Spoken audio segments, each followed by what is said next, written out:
ನಾಮದಲ್ಲಿ ಬಂದಿರುವಂಥ ಎಲ್ಲರಿಗೂ ವಂದನೆಗಳು. ಯೇಸು ಕ್ರಿಸ್ತನು ಶಿಲುಬೆಯಲ್ಲಿ ಆಡಿದ 7 ಮಾತುಗಳಲ್ಲಿ ನಾವು 4 ಮಾತುಗಳನ್ನು ಈಗಾಗಲೇ ನೋಡಿದ್ದೇವೆ. 5ನೇ ಮಾತನ್ನು ನಾವು ಧ್ಯಾನಿಸಿಕೊಳ್ಳೋಣ. ಸರ್ವ ಸೃಷ್ಟಿಯನ್ನು ಉಂಟು ಮಾಡಿದ್ದು ನಮ್ಮ ಯೇಸು ಕ್ರಿಸ್ತ.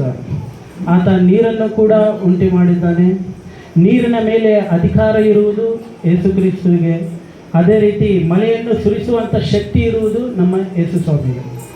ನೀರಿನ ಮೇಲೆ ನಡೆಯುವಂಥ ಶಕ್ತಿ ಇದ್ದಂಥ ಯೇಸು ಅದೇ ನೀರಿನ ಗದರಿಸಿದರೆ ಅದು ಶಾಂತವಾಗುತ್ತೆ.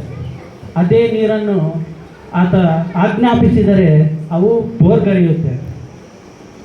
ಅದೇ ರೀತಿ ಬಂಡೆಯಿಂದ ನೀರನ್ನು ಬರಮಾಡಿದ್ದು ನಮ್ಮ ಯೇಸು ಕ್ರಿಸ್ತನೇ. ಅದೇ ಒಣ ನೆಲದಲ್ಲಿ ಬುಗ್ಗೆಗಳನ್ನು ಹರಿಯುವಂತೆ ಮಾಡುವ ಶಕ್ತಿ ಇರುವುದು ಕೂಡ ನಮ್ಮ ಯೇಸು ಸ್ವಾಮಿಗೆ. ಇಂಥ ನಮ್ಮ ಯೇಸು ಕ್ರಿಸ್ತ, ಇಂಥ ಸೃಷ್ಟಿಕರ್ತ, ರಕ್ಷಕ ಇವತ್ತು ಆ ಶಿಲುಬೆಯಲ್ಲಿ, ಆ ಕಲ್ವರಿ ಗಿರಿಯಲ್ಲಿ ನನಗೆ ದಾಹವಾಗಿದೆ ಅಂತ ಹೇಳ್ತಾ ಇದ್ದಾನೆ. ನನಗೆ ದಾಹವಾಗಿದೆ, ನನಗೆ ನೀರಡಿಕೆಯಾಗಿದೆ, ನನಗೆ ಬಾಯಾರಿಕೆ ಆಗಿದೆ ಅಂತ ಹೇಳ್ತಾ ಇದ್ದಾನೆ. ಇದಕ್ಕೆ ಏನು ಕಾರಣ ಅಂತ ನಾವು ನೋಡೋದಾದರೆ ಇದಕ್ಕೆ ಮುಖ್ಯವಾಗಿ 4 ಉದ್ದೇಶಗಳಿವೆ. ಆ 4 ಉದ್ದೇಶಗಳನ್ನು ನಾವು ಒಂದೊಂದಾಗಿ ನಾವು ಧ್ಯಾನಿಸಿಕೊಳ್ಳೋಣ. ಸಂಕ್ಷಿಪ್ತವಾಗಿ ನಾವು ಅವುಗಳನ್ನು ಧ್ಯಾನಿಸೋಣ. ಯೋಹಾನನು ಬರೆದ ಪುಸ್ತಕ 19ನೇ ಅಧ್ಯಾಯ 28.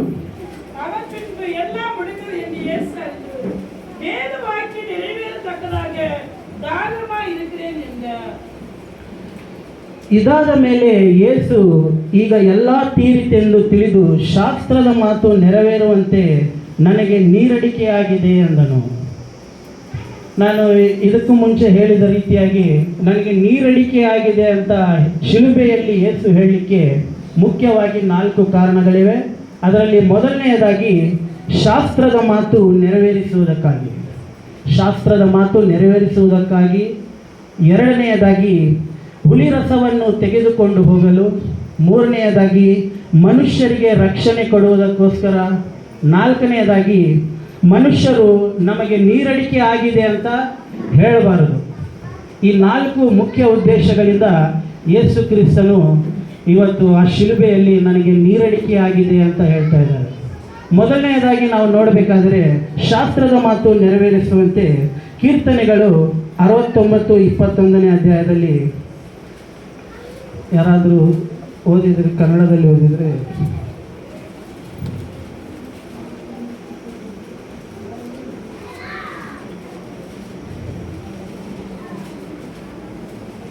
ಕೀರ್ತನೆ 69:21.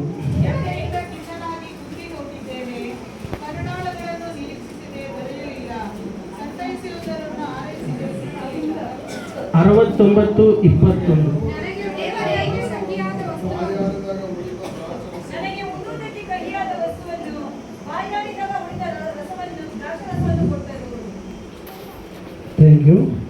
ನನಗೆ ಉಣ್ಣುವುದಕ್ಕೆ ಕಹಿಯಾದ ವಸ್ತುವನ್ನು, ಬಾಯಾರಿದಾಗ ಉಳಿದ ದ್ರಾಕ್ಷಾರಸವನ್ನು ಕೊಟ್ಟರು ಅಂತ ಕೀರ್ತನೆ ಪುಸ್ತಕದಲ್ಲಿ ಈ ರೀತಿ ಬರೆಯಲಾಗಿದೆ.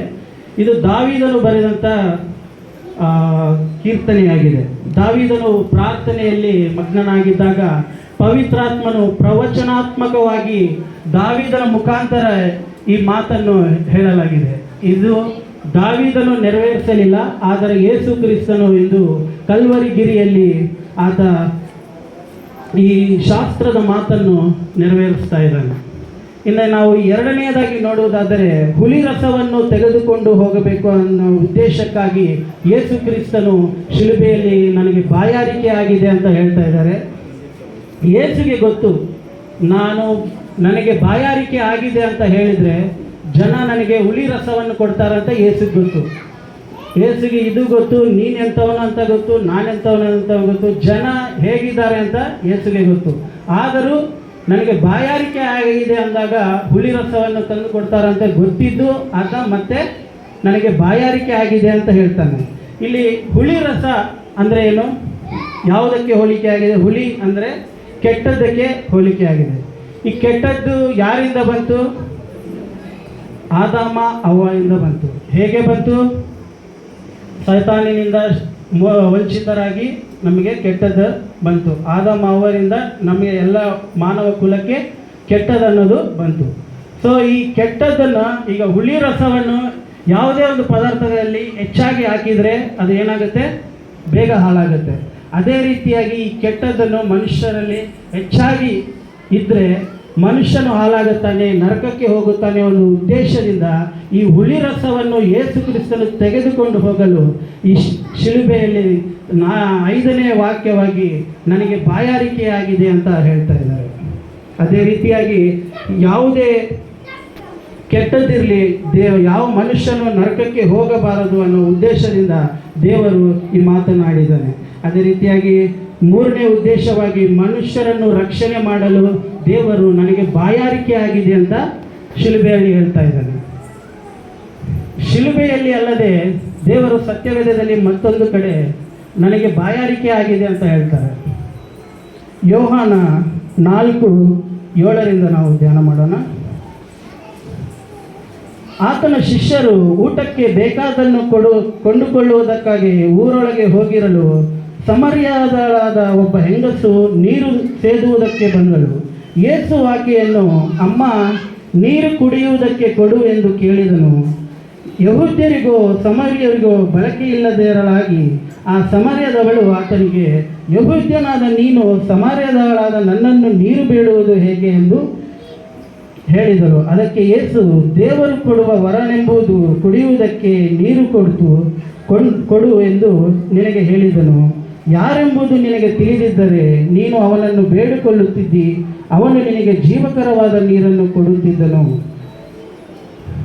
ಈ ರೀತಿಯಾಗಿ ಯೇಸು ಕ್ರಿಸ್ತನು ಯೂದಾಯದಿಂದ ಗಲಿಲಾಯಕ್ಕೆ ಹೋಗುವಾಗ ಒಂದು ಬಾವಿ ಹತ್ರ ನಿಂತ್ಕೊಳ್ತಾನೆ.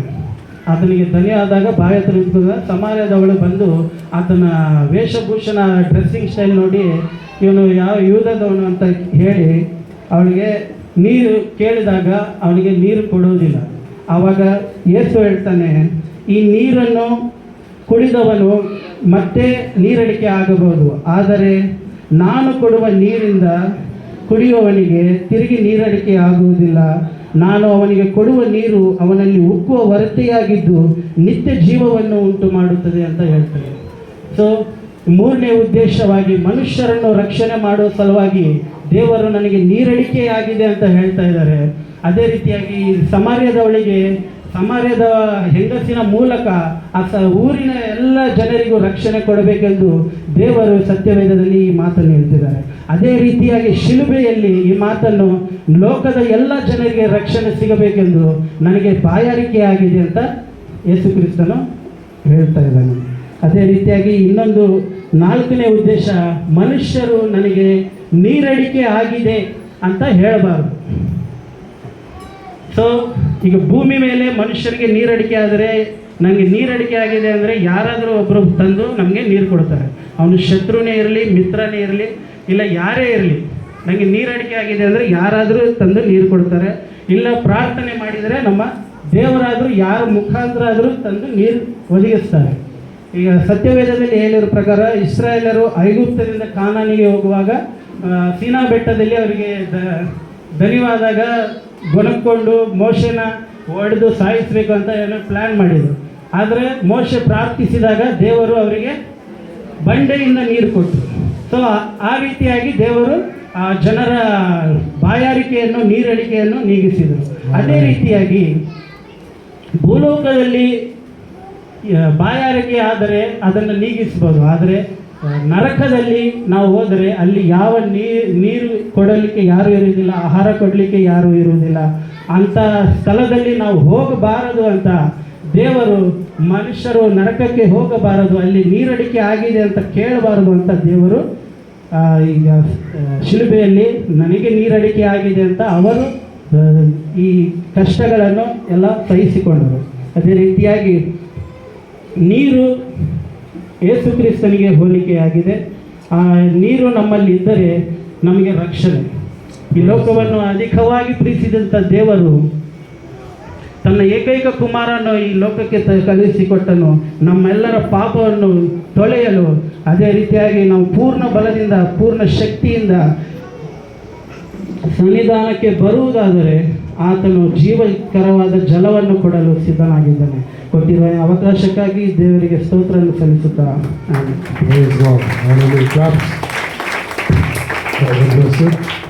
ಆರನೇ ಮಾತಾಗಿ ಸೋದರ ಶ್ರೀಶ್ ಅವರು ಬಂದು ಮಾತಾಡ್ತಾರೆ.